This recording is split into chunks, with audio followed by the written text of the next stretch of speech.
Shalom dan selamat malam untuk saudara pendengar saudara rohani yang dikasihi Tuhan Yesus Kristus. Selamat datang di renungan rohani malam hari ini. Saya berdoa agar saudara sehat selalu, semoga Roh Kudus hadir di tengah kita saat ini. Jika saudara ada yang sedang sakit, marilah kita sama-sama berdoa untuk kesembuhan saudara dan pemulihan keadaan saudara. Kita harus berharap dan tidak berhenti berpengharapan kepada Tuhan. Sebelum kita mulai renungan malam ini, marilah kita bersama-sama berdoa. Bapa kami yang di surga, Bapa di dalam nama Tuhan Yesus Kristus. Kami sungguh mengucap syukur, ya Tuhan, oleh karena Engkau sangat baik buat kami. Engkau ada bersama kami dan menopang hidup kami di siang hari dan di malam hari. Engkau ada bersama-sama dan menyertai kami. Tuhan, kami memuji dan bersyukur kepadamu pada malam hari ini kami masih bisa berkumpul di rumah kami yang kecil ini. Tuhan, saat ini kami hendak mendengarkan firman-Mu. Berilah pengetahuan dan bimbinglah hamba-Mu ini, agar apa yang Engkau firmankan dapat bekerja sesuai kehendak-Mu, buat kami jemaat-Mu. Bukalah hati dan pikiran kami untuk mendengar dan menerima firman-Mu. Kiranya firman-Mu ini dapat menjadi berkat bagi kami. Berbicaralah, Tuhan, kami sudah siap menerima firman-Mu. Di dalam nama Tuhan Yesus Kristus kami berdoa dan mengucap syukur. Amin.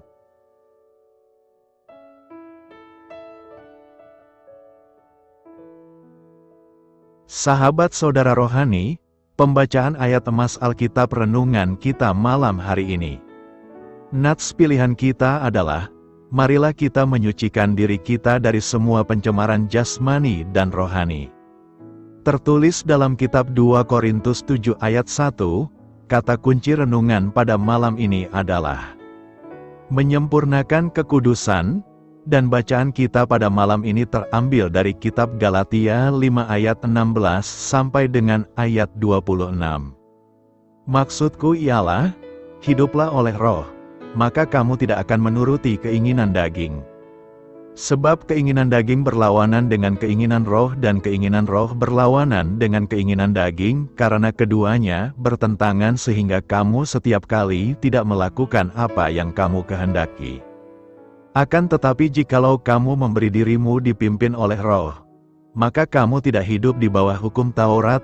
Perbuatan daging telah nyata, yaitu percabulan, kecemaran, hawa nafsu, penyembahan berhala, sihir, perseteruan, perselisihan, iri hati, amarah, kepentingan diri sendiri, percideraan, roh pemecah, kedengkian, kemabukan, pesta pora dan sebagainya.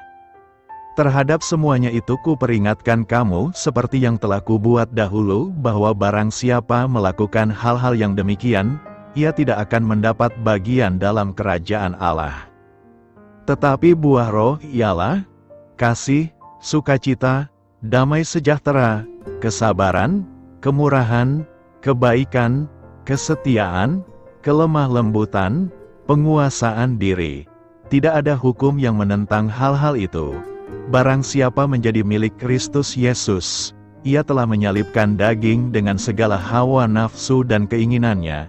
Jikalau kita hidup oleh roh, baiklah hidup kita juga dipimpin oleh roh. Dan janganlah kita gila hormat, janganlah kita saling menantang dan saling mendengki.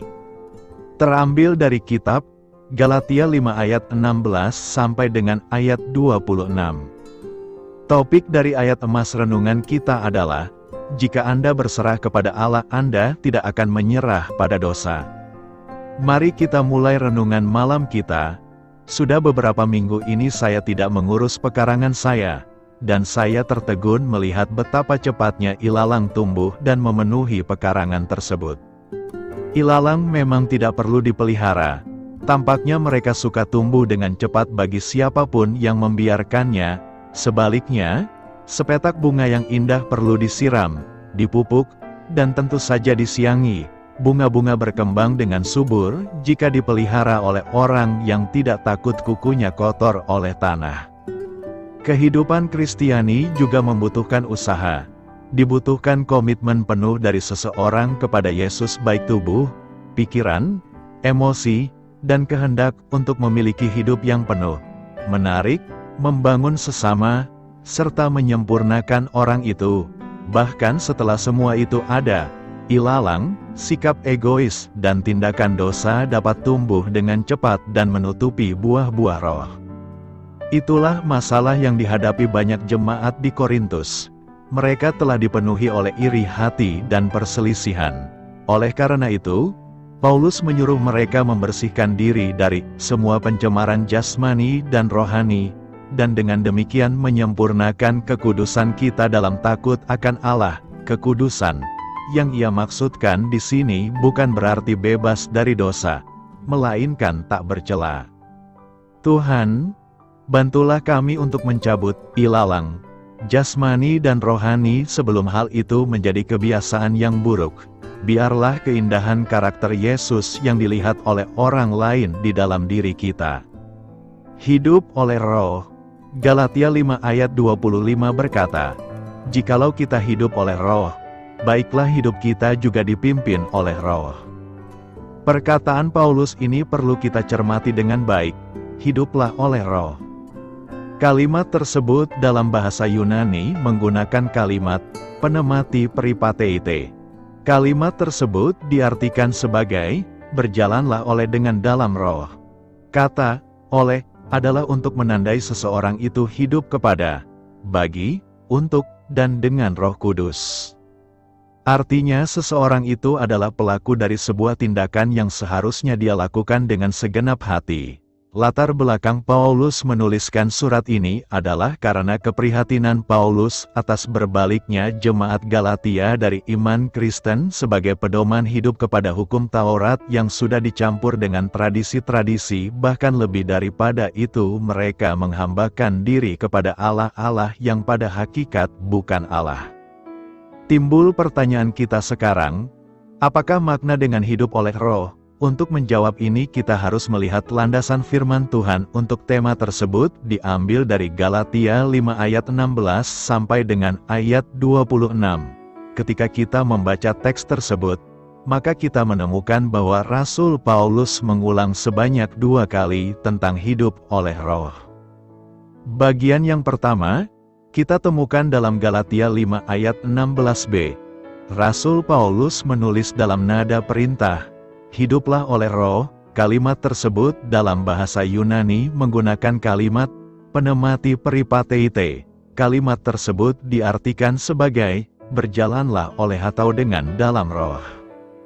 Kalimat perintah peripateite berjalanlah hiduplah berasal dari kata dasar peripateo. Rasul Paulus acap kali memakai kata tersebut dalam tulisan-tulisannya. Itu dilakukan karena Rasul Paulus memberikan penekanan-penekanan khusus, yaitu 1. Setiap orang yang hidup oleh Roh menunjukkan adanya perkembangan yang positif. Maksudnya ialah bahwa hidupnya memperlihatkan suatu progres atau kemajuan yang signifikan. Berjalan di sini bukanlah berjalan di tempat, apalagi berjalan mundur, melainkan berjalan maju. Artinya, seseorang yang hidup oleh Roh, semestinya bergerak maju dalam keimanannya dan dalam kehidupan kerohaniannya. 2. Mengelola dan mengontrol diri sendiri atau self-control. Jadi, berjalan, yang Paulus maksudkan bukanlah berjalan karena dorongan faktor luar, melainkan sepenuhnya karena kesadaran diri sendiri. Dengan demikian, seseorang yang hidup dalam Roh bergerak atas dasar kesadaran sendiri, termasuk kesediaan untuk dibimbing dan diarahkan oleh Roh Kudus. 3. Untuk mengimbangi hidup seperti ini, maka peran Roh Kudus adalah memimpin, dalam pengertian ageste, yang berakar dari kata ago, memimpin. Pengertian ago di sini yaitu mengarahkan atau mendampingi dengan memberikan pengaruh yang terkadang bersifat desakan. Jadi, sebagai orang percaya, kita perlu menundukkan ego kita di bawah kendali Roh Kudus dan membiarkan Roh Kudus bertindak seperti guru atau panglima dalam hidup kita. Bagian yang kedua, muncul pada ayat 25a, hidup oleh roh, diterjemahkan dari teks Yunani, zomen pneumati.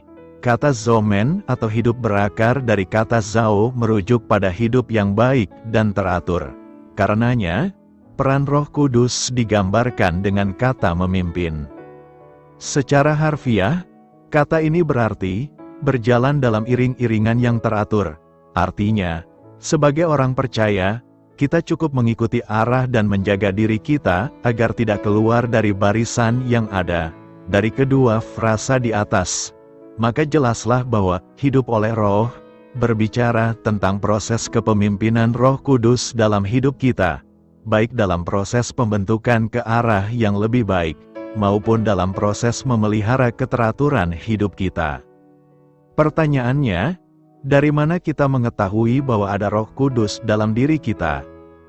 Dalam Kisah Para Rasul 2 ayat 38 berkata, Rasul Petrus berkata, "Bertobatlah dan hendaklah kamu masing-masing dibaptis dalam nama Yesus Kristus untuk pengampunan dosamu, maka kamu akan menerima karunia, yaitu Roh Kudus."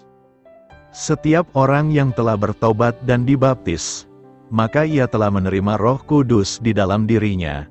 Jadi, baptisan bukanlah ukuran seseorang telah menerima Roh Kudus, melainkan dibutuhkan pertobatan. Dalam bahasa Yunani, bertobat menggunakan kata metanoeo, yang secara harfiah berarti mengalami perubahan pikiran. Cara berpikir seseorang menentukan sikap dan perilakunya sehari-hari.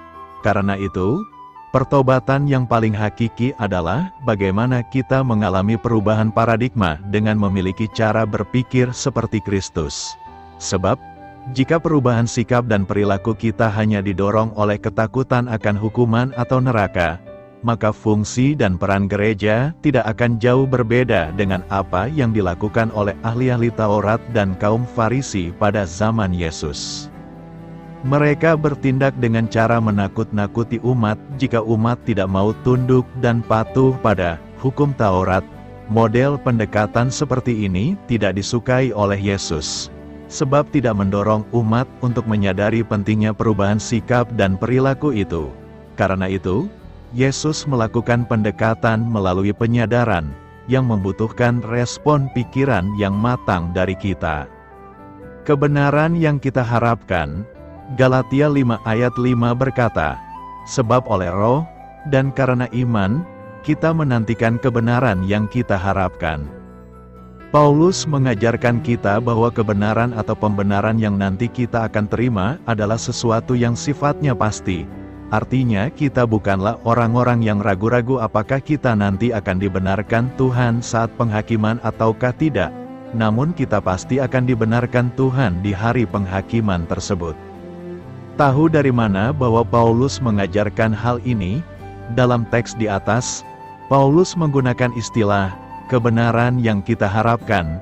Gagasan pengharapan dalam pemikiran Yahudi tidak terkait dengan tindakan mengharapkan sesuatu yang tidak pasti, namun terkait dengan tindakan menantikan sesuatu yang sudah pasti, namun belum tiba. Dengan demikian, bagi Rasul Paulus, hari penghakiman itu, walaupun sifatnya adalah menilai kesejatian iman kita, namun hari tersebut akan menjadi puncak dari peneguhan orang percaya sebagai orang-orang telah dibenarkan. Pertanyaannya sekarang adalah tahu dari mana apakah kita ini adalah orang yang kelak akan dibenarkan ataukah tidak. Maka Paulus menjawab oleh Roh Kudus yang ada dalam diri kita. Kita mendapatkan kepastian bahwa kita sudah menerima pembenaran dari Tuhan. Roh Kudus yang ada pada kita itu diberikan Tuhan bukan karena seseorang menjadi Yahudi, namun karena imannya kepada Kristus. Iman kepada Kristus itulah yang membuat orang-orang Galatia memiliki Roh Kudus dan mengalami berbagai pengalaman hidup bersama dengan pimpinan Roh Kudus. Jadi kehadiran Roh Kudus dalam diri kita, yang pasti kita bisa rasakan walaupun tidak bisa kita lihat dengan mata jasmani, menjadi jaminan yang paling pasti bahwa kita adalah orang-orang yang telah menerima pembenaran dan akan mengalami peneguhan atas pembenaran kita di hari penghakiman kelak. Apakah tanda-tandanya seseorang yang memiliki Roh Kudus? Tentu ada berbagai tanda yang kita bisa rasakan, yakni: pertama, yang biasa kita rasakan adalah kerinduan untuk mencari Tuhan dan belajar firman Tuhan. Ingat bahwa seseorang yang belum lahir baru tidak memiliki kerinduan untuk mencari Tuhan. Itulah sebabnya orang yang sudah lahir baru dan memiliki Roh Kudus, cirinya adalah ia memiliki kecenderungan yang berbeda dari orang yang belum bertobat, yakni ingin mencari Tuhan dan belajar firman Tuhan terus sepanjang hidupnya. Kedua, adalah tidak menyukai dan menikmati kejatuhan dalam dosa. Seseorang yang sudah dibebaskan dari belenggu dosa memiliki ciri ia memiliki sikap, pandangan dan kecenderungan yang berbeda dari orang yang masih hidup dalam dosa. Dosa bagi orang yang sudah memiliki Roh Kudus adalah hal yang bukan saja memalukan walaupun saat kita melakukannya tidak ada yang melihatnya. Namun dosa itu membuat hidup kita menderita di mana kita tidak bisa menikmati hidup bersamaan dengan keberdosaan kita. Kita memang harus menguji diri kita sendiri setiap hari untuk melihat apakah kita sungguh orang yang sudah lahir baru ataukah tidak. Tanda-tanda yang kita bicarakan di atas bisa menjadi dua di antara aspek hidup kita yang dapat memberikan kepada kita rambu-rambu untuk mengidentifikasi diri kita. Jika kita mendapati bahwa kita sudah beriman dan memiliki Roh Kudus, bersyukurlah kepada Tuhan pada hari ini dan mintalah supaya Roh Kudus terus memimpin hidup kita pada kebenaran dan hubungan yang indah dengan Tuhan. Sebaiknya, jika kita tidak memiliki tanda-tanda seorang percaya, maka kita perlu memikirkan sekali lagi apakah yang salah dengan hidupmu. Apakah selama ini imanmu kepada Tuhan hanyalah iman yang kognitif, atau iman yang hanya berupa konfirmasi kepada kebenaran yang kamu pahami, namun kamu sebenarnya belum benar-benar menyerahkan hidupmu kepada kebenaran dan Kristus yang menjadi kunci satu-satunya dalam keselamatan hidup manusia. Terimalah Yesus bukan hanya sebagai juru selamat, namun sebagai Tuhan dalam hidup kita, dan berikanlah seluruh hidup kita pada Dia. Maka kita akan menjadi milik Tuhan dan Tuhan akan menjadi Raja dalam hidup kita. Karena itu, teruslah hidup di dalam Roh Tuhan, agar pembenaran itu menjadi milik kita. Paulus memegahkan jemaat, 2 Korintus 7 ayat 4 berkata, "Aku sangat berterus terang terhadap kamu, tetapi aku juga sangat memegahkan kamu." Dalam pelayanannya, Paulus memberikan penghargaan dan memegahkan jemaat yang peduli dan mau mendengar firman Tuhan yang diberitakannya. Hal tersebut terlihat dari surat Paulus yang kedua kepada jemaat di Korintus. Surat kedua Paulus ke Korintus ini terbagi dalam 3 bagian besar, yakni: pertama, Paulus menjelaskan motivasi dan perasaan hatinya sesudah menerima laporan Titus. Paulus sangat bersukacita karena dampak suratnya yang pertama sudah menghasilkan pertobatan yang sungguh. Banyak di antara mereka sudah menerima nasihatnya, sudah bertobat dan sudah mengubah sikap dan tindakannya. Dia juga memberi instruksi untuk mengampuni dan terima kembali orang yang berdosa itu yang disebut dalam 1 Korintus karena orang itu sudah sungguh-sungguh bertobat. Kedua, bagian tentang keuangan dan memberi. Paulus membicarakan pemberian kasih yang dikumpulkan untuk orang kudus di Yerusalem. Ini adalah pemberian yang sudah disebut dalam 1 Korintus 16. Ia mendorong mereka untuk mengambil bagian dalam pelayanan itu. Paulus juga menjelaskan tanggung jawab anggota Kristus di dalam mendukung pekerjaan Tuhan dan pelayan-pelayan secara finansial. Ketiga, mengenai kedudukannya dan otoritas Paulus sebagai seorang rasul. Di surat ini, Paulus membela kedudukan dan otoritas itu, khususnya kepada mereka yang adalah jemaat di Korintus. Karena masih ada orang yang menolak Paulus sebagai rasul, ia khawatir terhadap pengaruh orang Yudea yang coba memaksa mereka kembali kepada hukum Taurat dan menghina serta menentang pelayanan Paulus sebagai seorang rasul. Dalam nas hari ini, Paulus menegaskan bahwa sebagai hamba Tuhan, dia juga sangat fair memberikan penilaian atas kesungguhan jemaat di Korintus dalam mendukung pelayanannya dan keberhasilan yang diraih jemaat. Paulus memegahkan mereka atas prestasi iman yang mereka tunjukkan dan itu berdampak bagi pertumbuhan iman mereka selanjutnya. Hal ini perlu kita teladani bahwa dalam pelayanan di tengah-tengah jemaat kita perlu memberikan penghargaan bagi prestasi iman dan keterlibatan jemaat dalam melaksanakan pemberitaan firman Tuhan. Memegahkan jemaat merupakan bagian dari pelayanan yang diatur baik, agar semangat pelayanan terpelihara dan berjalan secara kontinu dengan baik. Karena itu, berilah penghargaan yang sewajarnya bagi jemaat yang melayani dengan baik. Berlimpah-limpah dalam kesengsaraan Kristus. 2 Korintus 1 ayat 5 berkata, "Sebab sama seperti kami mendapat bagian berlimpah-limpah dalam kesengsaraan Kristus, demikian pula oleh Kristus kami menerima penghiburan berlimpah-limpah." Nas hari ini mengacu pada pengalaman pribadi Paulus dan rekannya dalam menghadapi kesengsaraan dan penderitaan sebagai pengikut Kristus. Latar belakang penulis dalam menuliskan ayat ini adalah untuk memperjelas bahwa meskipun mereka mengalami banyak kesulitan dan penderitaan, mereka juga mengalami penghiburan yang melimpah melalui hubungan mereka dengan Kristus. Paulus dan rekan-rekannya mengalami berbagai macam penderitaan dalam pelayanan mereka sebagai rasul. Mereka dihadapkan pada penindasan, penganiayaan, perjalanan yang sulit, penjara, dan bahkan ancaman terhadap kehidupan mereka. Dalam ayat ini, Paulus ingin menekankan bahwa meskipun mereka mengalami kesulitan yang melimpah, mereka juga menerima penghiburan yang melimpah melalui Kristus. Penghiburan yang dimaksud di sini adalah dukungan, kekuatan, dan penghiburan spiritual yang diberikan oleh Kristus kepada mereka yang mengalami penderitaan karena iman mereka. Ketika mereka mengalami kesengsaraan, Kristus memberikan penghiburan dan kekuatan yang melimpah agar mereka dapat bertahan dan terus melayani dengan setia. Penulis ingin menyampaikan pesan kepada jemaat di Korintus bahwa penderitaan yang mereka alami sebagai pengikut Kristus tidak sia-sia. Mereka bukan hanya berbagi dalam kesengsaraan Kristus, tetapi juga dalam penghiburannya. Mereka memiliki pengalaman langsung dengan kuasa penghiburan Kristus yang memampukan mereka untuk tetap teguh dan memperoleh kekuatan darinya.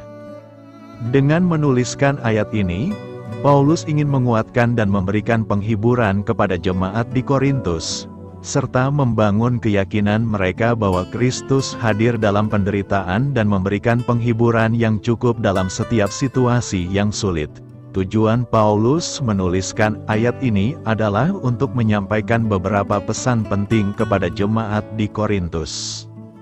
Pertama, untuk memberikan penghiburan. Ayat ini dimaksudkan untuk memberikan penghiburan kepada jemaat yang mengalami penderitaan dan kesulitan.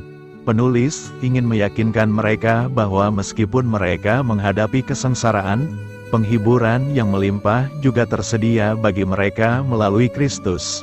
Tujuannya adalah untuk menguatkan iman mereka dan memberikan harapan bahwa Kristus memberikan dukungan dan kekuatan dalam penderitaan mereka.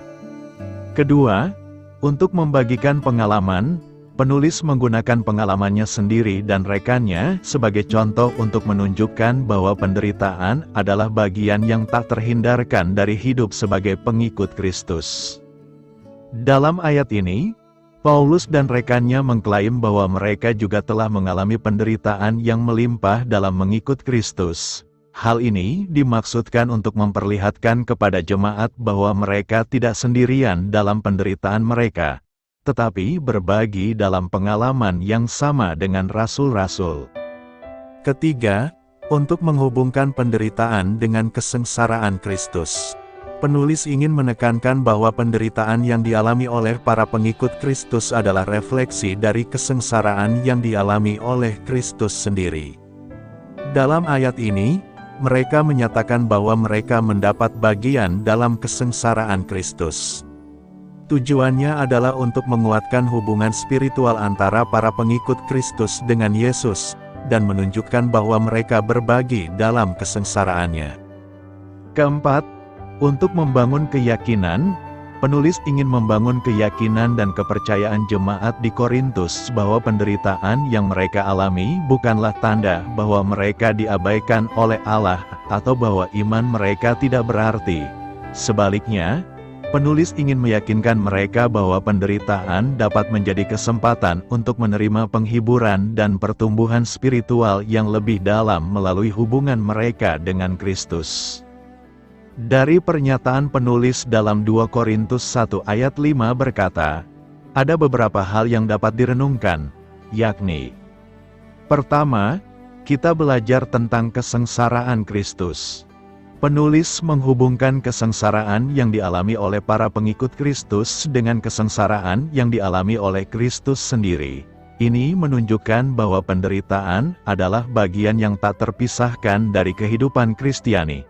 Dalam menghadapi penderitaan, kita bisa mengingat bahwa Kristus sendiri telah mengalami penderitaan yang hebat dan melalui itu Ia membawa keselamatan bagi umat manusia. Kita tidak sendirian dalam penderitaan kita, tetapi kita berbagi dalam pengalaman kesengsaraan Kristus. Kedua, kita mendapatkan penghiburan berlimpah.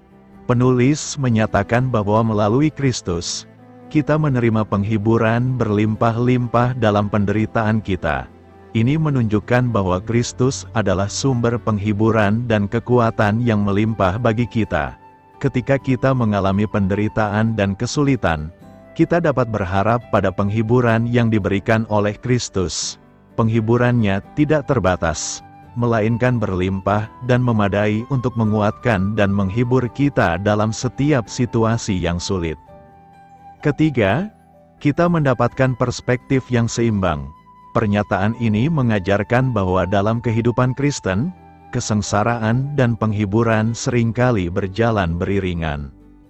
Kita tidak dijamin bebas dari kesulitan, tetapi kita juga tidak dibiarkan sendirian dalam kesulitan tersebut. Kita dapat memperoleh penghiburan yang melimpah melalui Kristus dalam menghadapi kesengsaraan. Oleh karena itu, dalam menjalani hidup ini, kita perlu memiliki perspektif yang seimbang, mengakui bahwa penderitaan dan penghiburan adalah bagian integral dari perjalanan iman kita.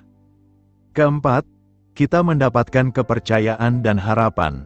Pernyataan ini mengajak kita untuk memiliki kepercayaan dan harapan dalam Kristus, bahkan di tengah penderitaan. Meskipun kita mengalami kesulitan, kita tahu bahwa penghiburan Kristus hadir dan dapat menguatkan kita. Kita dapat memiliki keyakinan bahwa Tuhan tidak hanya melihat penderitaan kita, tetapi juga memberikan penghiburan yang melimpah-limpah. Dalam kesulitan kita dapat menaruh harapan kita pada Kristus dan mengandalkannya sepenuhnya. Secara keseluruhan, pernyataan ini mengajak kita untuk merenungkan tentang hubungan kita dengan Kristus dalam menghadapi penderitaan dan penghiburan. Kita diingatkan bahwa kita tidak sendirian dalam penderitaan, tetapi Kristus hadir untuk memberikan penghiburan dan kekuatan yang melimpah.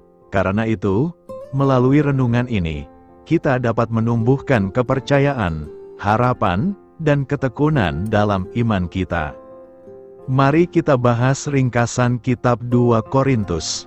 2 Korintus 1 ayat 1 mengidentifikasi penulis kitab 2 Korintus sebagai Rasul Paulus, kemungkinan bersama Timotius. Artikel selengkapnya, siapa yang menulis kitab 2 Korintus? Siapa penulis 2 Korintus? Kitab 2 Korintus kemungkinan besar ditulis sekitar tahun 55 sampai 57 Masehi. Gereja di Korintus dimulai pada tahun 52 Masehi, ketika Paulus berkunjung ke sana dalam perjalanan misinya yang kedua. Dia tinggal selama 1,5 tahun, mencapai banyak hal demi Injil. Catatan tentang kunjungan dan pendirian gereja ini terdapat dalam Kisah Para Rasul 18 ayat 1 sampai 18. Dalam suratnya yang kedua kepada jemaat di Korintus, Paulus mengungkapkan kelegaan dan kegembiraannya karena jemaat di Korintus telah menerima suratnya yang berat, sekarang hilang dengan cara yang positif. Surat tersebut membahas isu-isu yang memecah belah gereja, terutama kedatangan rasul-rasul yang mengaku diri palsu yang menyerang karakter Paulus, menabur perselisihan di antara orang percaya, dan mengajarkan doktrin palsu. Mereka tampaknya mempertanyakan kejujurannya, kemampuan berbicaranya, dan keengganannya menerima dukungan dari gereja di Korintus. Ada juga beberapa orang di Korintus yang belum bertobat dari perilaku tidak bermoral mereka, yang menjadi alasan lain mengapa dia mengirimkan surat yang keras. Paulus sangat gembira mengetahui dari Titus bahwa mayoritas jemaat Korintus telah bertobat dari pemberontakan mereka terhadap Paulus. Rasul Paulus menyemangati mereka untuk melakukan hal ini sebagai ungkapan kasihnya yang tulus. Paulus juga mendesak jemaat Korintus untuk menyelesaikan pengumpulan persembahan bagi orang miskin dan mengambil sikap yang lebih keras terhadap guru-guru palsu. Akhirnya, Paulus membenarkan kerasulannya, karena beberapa orang di gereja mungkin mempertanyakan otoritasnya. 2 Korintus 3 ayat 5 berkata, "Dalam diri kami sendiri kami tidak sanggup menuntut sesuatu untuk diri kami sendiri, tetapi kompetensi kami berasal dari Allah." 2 Korintus 3 ayat 18 berkata, "Dan kita, yang dengan wajah tidak tertutup semuanya mencerminkan kemuliaan Tuhan, diubahkan menjadi serupa dengan Dia dengan kemuliaan yang semakin besar, yang berasal dari Tuhan, yang adalah Roh." 2 Korintus 5 ayat 17 berkata, "Jadi siapa yang ada di dalam Kristus, ia adalah ciptaan baru, yang lama sudah berlalu, sesungguhnya yang baru sudah datang." 2 Korintus 5 ayat 21 berkata, "Allah menjadikan Dia yang tidak berdosa menjadi dosa bagi kita, supaya di dalam Dia kita menjadi kebenaran Allah."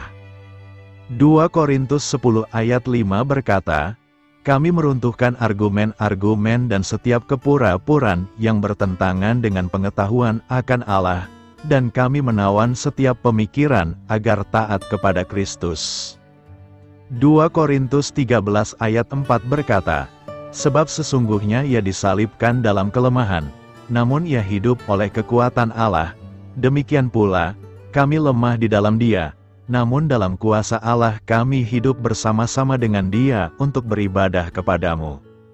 Setelah menyapa jemaat di gereja Korintus dan menjelaskan mengapa ia tidak mengunjungi mereka sesuai rencana semula, Paulus menjelaskan sifat pelayanannya. Kemenangan melalui Kristus dan ketulusan di hadapan Allah merupakan ciri khas pelayanannya kepada gereja-gereja. Ia membandingkan pelayanan kemuliaan kebenaran Kristus dengan pelayanan penghukuman, yaitu hukum dan menyatakan imannya akan keabsahan pelayanannya meskipun ada penganiayaan yang hebat. Pasal 5 menguraikan dasar iman Kristen natur baru dan penukaran dosa kita dengan kebenaran Kristus. Pasal 6 dan 7 menceritakan Paulus membela dirinya sendiri dan pelayanannya, sekali lagi meyakinkan jemaat Korintus akan kasihnya yang tulus kepada mereka dan menasihati mereka untuk bertobat dan hidup kudus. Dalam pasal 8 dan 9, Paulus menasihati jemaat di Korintus untuk mengikuti teladan saudara-saudara di Makedonia dan memberikan kemurahan hati kepada orang-orang kudus yang membutuhkan. Dia mengajari mereka prinsip-prinsip dan pahala memberi dengan murah hati. Paulus mengakhiri suratnya dengan menegaskan kembali otoritasnya di antara mereka dan kepedulian mereka terhadap kesetiaan mereka kepadanya dalam menghadapi perlawanan sengit dari rasul-rasul palsu. Ia menyebut dirinya bodoh karena enggan menyombongkan kualifikasi dan penderitaannya bagi Kristus. Dia mengakhiri suratnya dengan menggambarkan penglihatan tentang surga yang diizinkan untuk dia alami dan duri dalam daging yang diberikan Tuhan kepadanya untuk memastikan kerendahan hatinya. Bab terakhir berisi nasihatnya kepada jemaat Korintus untuk memeriksa diri mereka sendiri untuk melihat apakah apa yang mereka akui adalah kenyataan, dan diakhiri dengan doa kasih dan perdamaian. Di sepanjang suratnya, Paulus sering mengacu pada hukum Musa, membandingkannya dengan kehebatan Injil Yesus Kristus dan keselamatan karena anugerah. Dalam 2 Korintus 3 ayat 4-11, Paulus mengkontraskan hukum perjanjian lama dengan perjanjian kasih karunia yang baru, merujuk pada hukum sebagai hukum yang membunuh, sementara roh memberi kehidupan. Hukum adalah pelayanan kematian, yang tertulis dan terukir di atas batu, karena hukum itu hanya memberikan pengetahuan tentang dosa dan kutukannya. Kemuliaan hukum Taurat adalah mencerminkan kemuliaan Allah, namun pelayanan roh jauh lebih mulia dari pelayanan hukum Taurat, karena mencerminkan kemurahan, kasih karunia dan kasih-Nya dalam penyediaan Kristus sebagai penggenapan hukum Taurat. Surat ini merupakan surat Paulus yang paling bersifat biografis dan paling tidak bersifat doktrinal. Kisah ini memberitahu kita lebih banyak tentang Paulus sebagai pribadi dan sebagai seorang pendeta dibandingkan dengan yang lainnya. Oleh karena itu, ada beberapa hal yang dapat kita petik dari surat ini dan terapkan dalam kehidupan kita saat ini. Salah satu hal yang penting adalah pengelolaan, bukan hanya uang, tapi juga waktu. Orang-orang Makedonia tidak hanya memberi dengan murah hati, namun mereka menyerahkan diri mereka terlebih dahulu kepada Tuhan dan kemudian kepada kita sesuai dengan kehendak Allah. Dengan cara yang sama, kita hendaknya tidak hanya mendedikasikan semua yang kita miliki kepada Tuhan, namun juga seluruh keberadaan kita. Dia benar-benar tidak membutuhkan uang kita. Dia Maha Kuasa.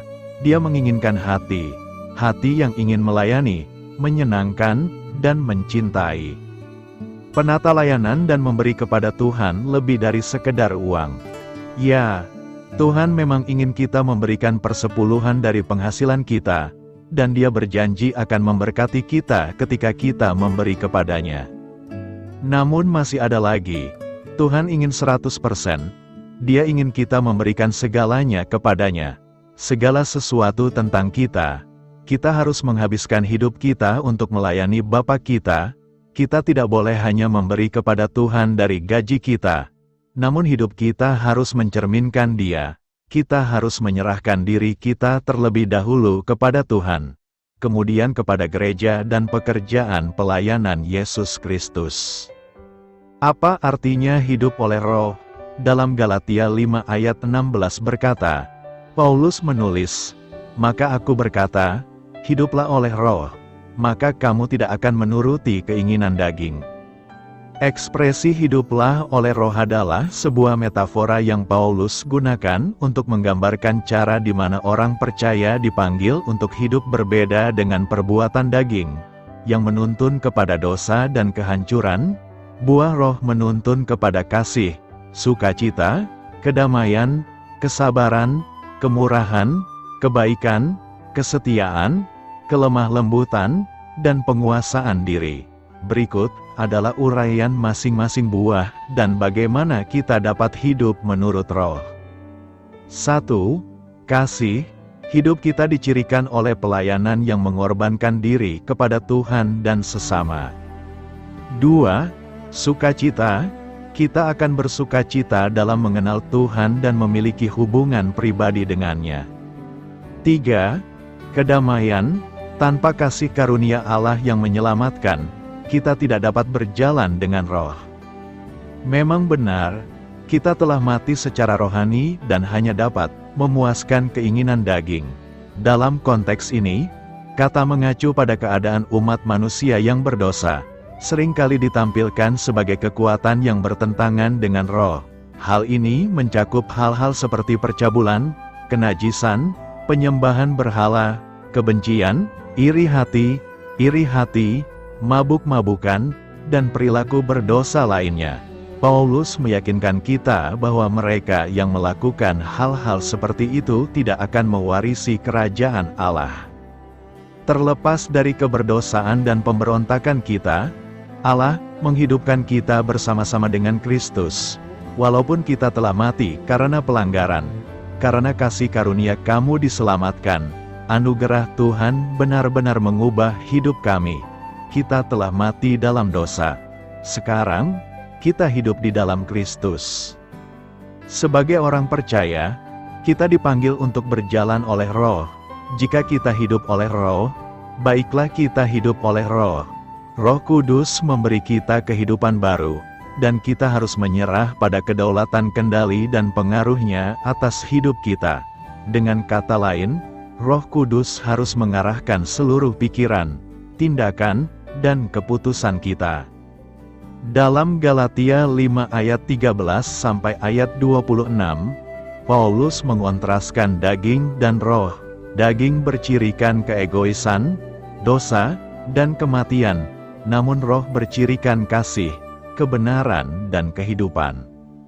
Karena daging dan roh bertentangan satu sama lain, kita tidak dapat hidup berdasarkan keduanya pada saat yang bersamaan. Kita harus memilih satu. Jika kita memilih hidup menurut daging, kita akan mengalami akibat dosa, yaitu kematian.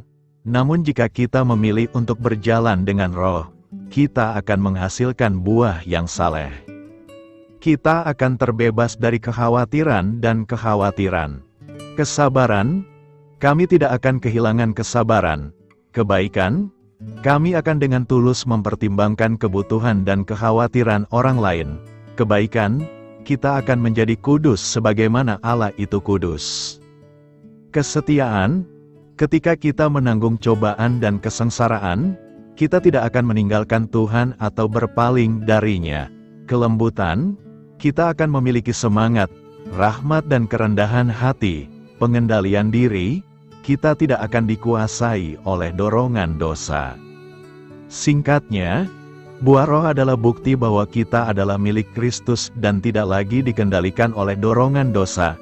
Sebaliknya, kita dipimpin oleh Roh Kudus untuk hidup sesuai dengan kehendak Allah. Kita harus terus berjalan dengan roh dan menyalibkan atau mematikan keinginan daging. Ini adalah perjalanan sehari-hari yang membutuhkan usaha yang konsisten. Namun Tuhan akan menyelesaikan pekerjaan yang telah Dia mulai. Beritakanlah Injil kepada segala makhluk, hormatilah semua orang. Selamat beristirahat malam dalam kasih setia Tuhan. Doa saya menyertai saudara sekalian.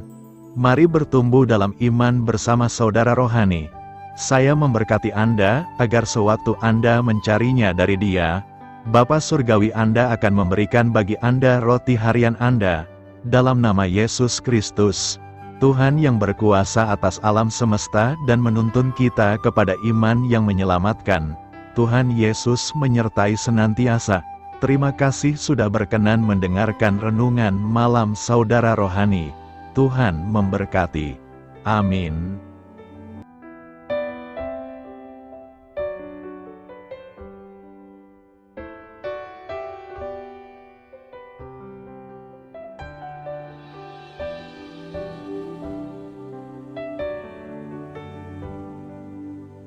Marilah kita renungkan, sahabat saudara rohani, demikianlah renungan firman Tuhan malam hari ini.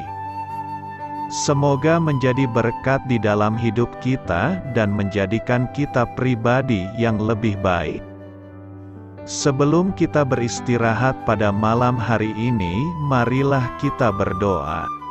Bapa kami yang di surga, Bapa di dalam nama Tuhan Yesus Kristus, kami sungguh mengucap syukur, ya Tuhan, oleh karena Engkau sangat baik buat kami.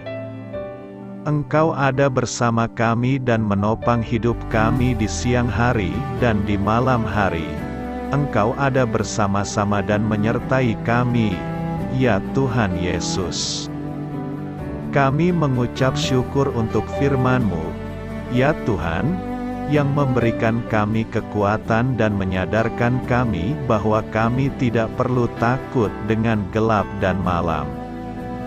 Sebab Tuhan, Engkau ada bersama kami. Engkau melindungi kami dan menjadi perisai bagi kami hamba-Mu berdoa saat ini. Tuhan, untuk setiap pendengar renungan ini yang mengalami ketakutan, kecemasan, kegelisahan, pada situasi gelap dan malam hari di dalam nama Tuhan Yesus Kristus. Kuasa Tuhan melepaskan mereka dari segala ikatan roh-roh ketakutan yang mengikat mereka saat ini. Tuhan melepaskan setiap anak-anak-Mu dari segala rasa takut dan kecemasan. Di dalam nama Tuhan Yesus segala kuasa-kuasa roh jahat, kuasa setan iblis yang mengganggu anak-anak-Mu, ya Tuhan, tolong hancurkan dan halaukan dengan kuasa-Mu. Dalam nama Tuhan Yesus Kristus, berkati setiap kami anak-anak-Mu, ya Tuhan, dan lindungilah kami aman di dalam Engkau.